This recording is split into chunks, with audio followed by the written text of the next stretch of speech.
Tonight, on the University Report, we will talk about the delay of the City of Platteville's $16.1 million renovation, as well as take a look at the School of Agriculture's advisor cook-off earlier this week.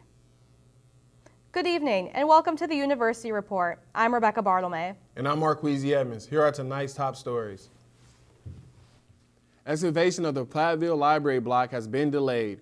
According to the City of Platteville website, unexpected soil conditions has caused a delay in the project. The contractor is currently reassessing their plans to ensure that necessary structural support will be in place. The $16.1 million renovation includes a new library and a 72-room Holiday Inn Express hotel. Last Friday, all UW-Platteville students were sent an email about voting for the 2017 Distinguished Lecturer. The email contains two links for students. One that will send you to the poll on Pioneer Link, and another that will provide you more information about each of the possible lecturers. One of the lecturers included in the poll is actor Giancarlo Esposito, who is best known for his role on Breaking Bad as Gus. The poll has been open since Monday and will stay open until tonight at midnight. Virginia Tech Associate Professor Terry Burns visited campus on Tuesday to read poetry and inspire other creative writers on campus. Ms. Burns' poems covered a slew of topics, ranging from poems about her own children to college culture, and even a poem about Walmart parking lots detailing some of their wacky events, which transpire there. Additionally, some students received recognition for their entries in the Thomas Hickey Creative Writing Contest, with the first place winner receiving a prize of $100. This Saturday from 8 p.m. until midnight, the Swain Dance Club will be holding a Spring Fling event. The event will be held on the patio outside of the Pioneer Student Center. No dress code or partner is required, but you are welcome to bring a partner and dress up if you would like. If it happens to rain, the event will be moved to Greenwood Avenue Market. To request more information or disability accommodations, you can contact advisor Hiro Kobashi at 608-342-1728. If you haven't heard, renowned country artist Hunter Easton Hayes is coming to campus on May 1st. He has well-known songs such as Everybody Has Got Somebody to Love But Me, Invisible, and Wanted. Tickets are still on sale through the weekend and at the door before the concert. For more information, visit uwplatt.edu. On Monday, there was a faculty forum discussing the future of the Supreme Court in room 136 of Doudna Hall. The forum was presented by Dr. John Rink and Dr. Adrian Jones of the Political Science Program within the Department of Social Sciences. Now let's take a look at some of the upcoming events taking place here on the UW-Platteville campus.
Someone you know, someone in your town, at your school, or where you work, is suffering from Crohn's disease or ulcerative colitis.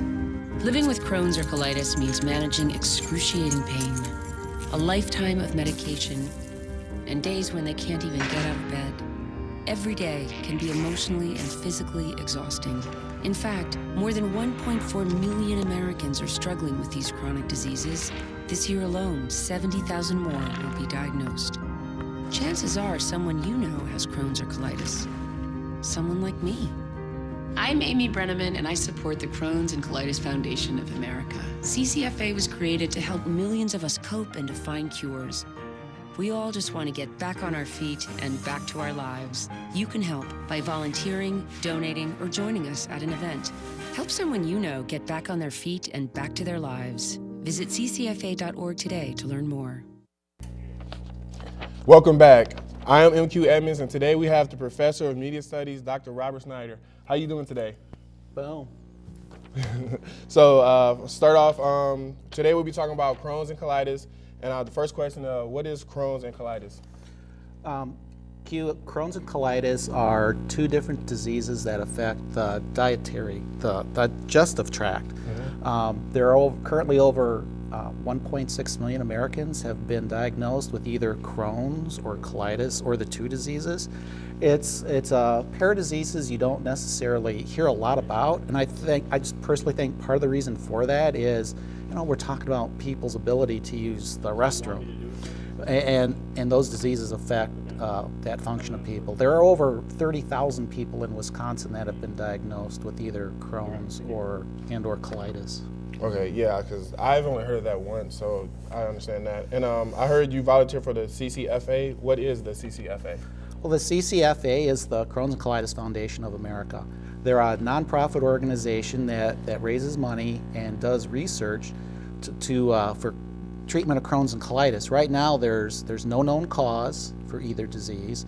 There's no known cure for either disease, and it's a set of diseases that can affect any age. I mean, since this has come into our family, we've heard of newborns being born with this disease, and it goes any age group all the way up to the elderly.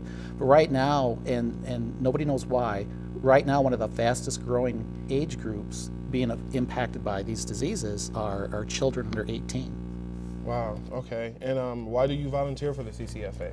Well, as I kind of slipped in there before MQ, this disease has affected our family. My daughter Ashley went to school here. She's a media studies major, won 2 NBS awards, one for a TV script and one for a promotional video for the city of Platteville.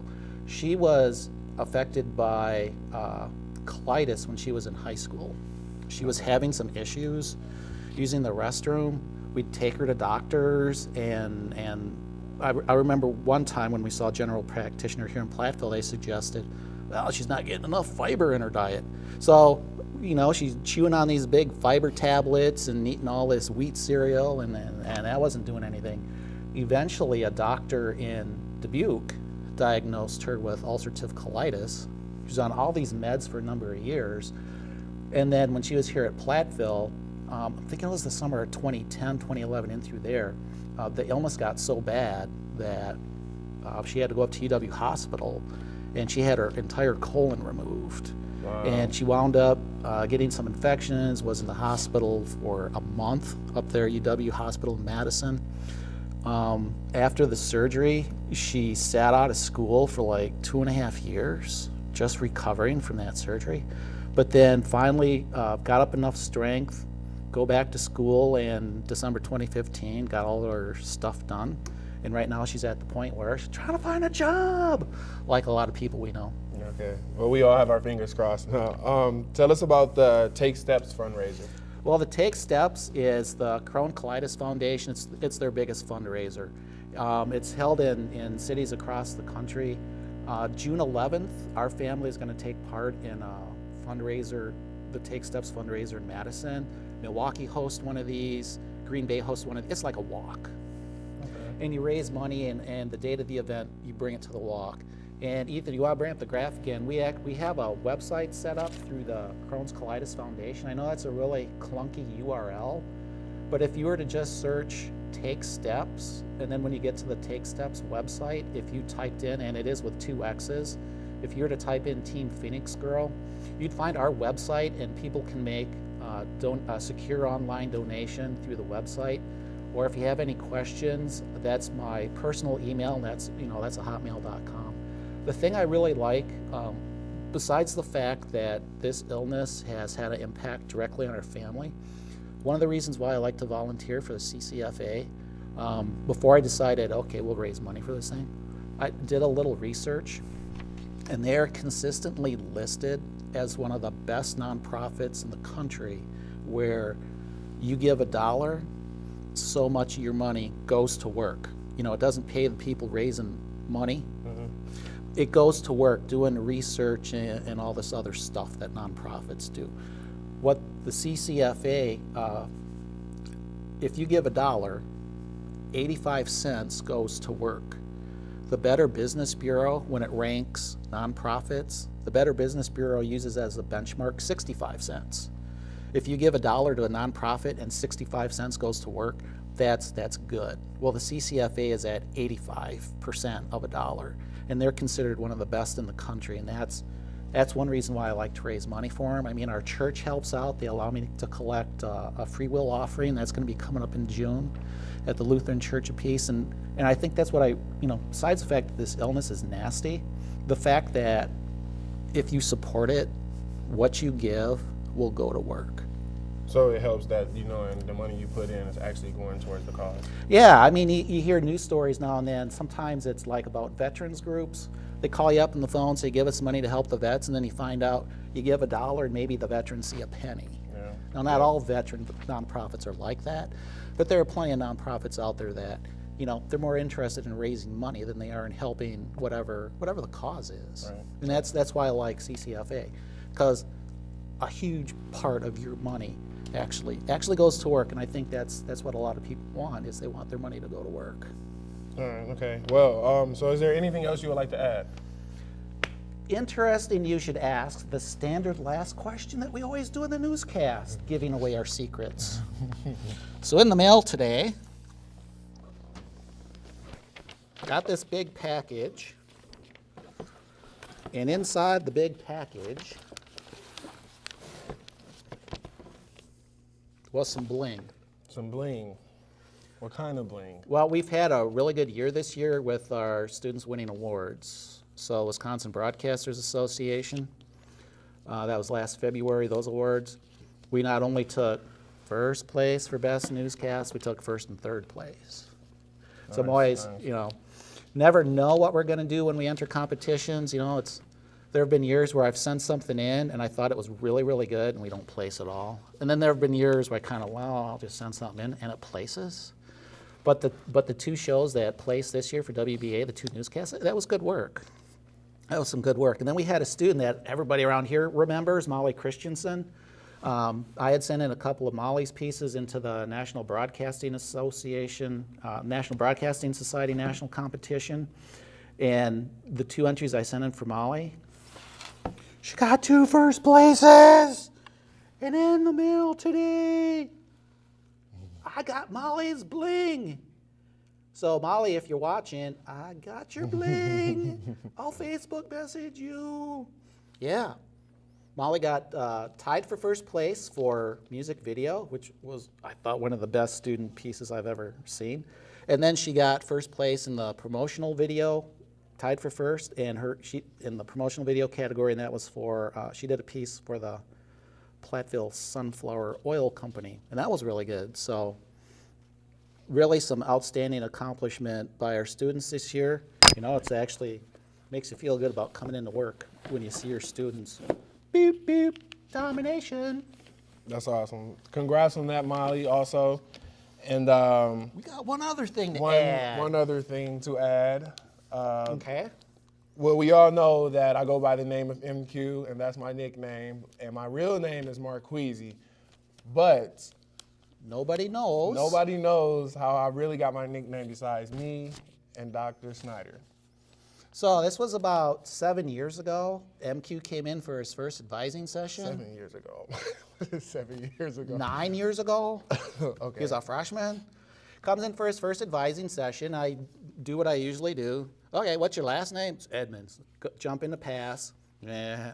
Then I see his first name, and I said something in MQ's, and I go, could you pronounce your name for me? And MQ goes, Marqueezy. and I try it again, and I said, not that. And so I did my next step, which is, okay, could you slow that down for me? And MQ said, Marqueezy. Z. And I said something, not that. And so now I look at him, because he's looking at me. What's your problem there, dude? And I'm sitting there thinking, so I'll tell you what, right now I'm feeling like an idiot. I just can't say your name. So here's what we're gonna do. I'm gonna give you a nickname. And if you're okay with this, I'm gonna just start calling you MQ. And he was okay with that. And ever since, he's been MQ, and everybody just loves MQ, even me. Because he put up with me not being, voice and diction, I failed. First person to ever call me MQ, but don't have to feel like an idiot because for 4 years, my high school football coach never called me by my name the right way. So it all worked out at the end, and now. That's reassuring to know I'm not the only idiot in America. Here you go. Boom. Well, we'll be back with the University Report after these messages.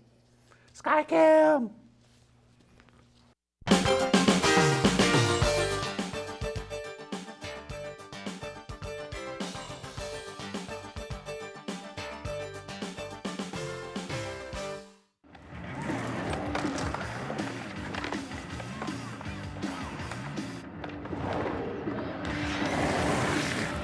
Hey, Barrett! Look, Timmy's in trouble again. Yeah, you! I told you to stay out of here! Come on, loser! Someone should do something.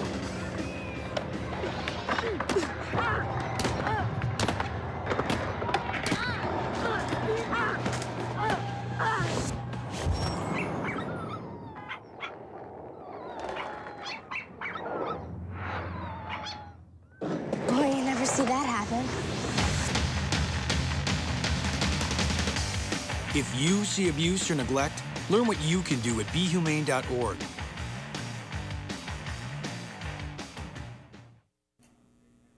University Counseling Services is hosting Wellness Tuesday in Royce Hall to promote wellness on our campus. This week, they were creating stress balls for relief from the rest of the semester.